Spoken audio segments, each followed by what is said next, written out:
బలాత్కారమును భక్తిహీనుని నోరు మూసివేయును. నీతిమంతుని జ్ఞాపకం చేసుకుంటా ఆశీర్వాద కలగలను. భక్తిహీనుల సేవించి అసభ్యత పుట్టించును. జ్ఞానచిత్తుల ఉపదేశమును అంగీకరించును, పనికి మారిన వరదబోతు నశించును. యథార్థంగా ప్రవర్తించువాడు నిర్భయంగా ప్రవర్తించును. కుటిల వర్తనలు భయపడును. కనుసైలు చేయవాడు యథార్థించును, పనికి మారిన వరదబోతు నశించును.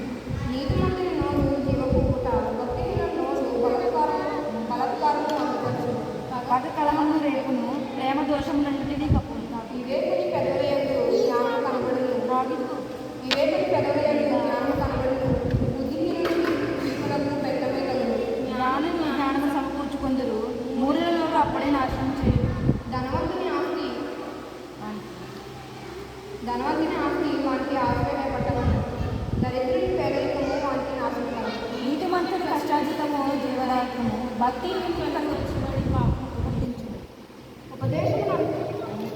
ఉపదేశమును అంగీకరించేవాడు జీవ మార్గంలో ఉన్నాడు. గద్దెలకు లోబడినవాడు అంతరంగమును పగ ఉంచుకున్నవాడు అబద్ధికుడు, కొంచెము ప్రచురము చేయవాడు బుద్ధిహీనుడు.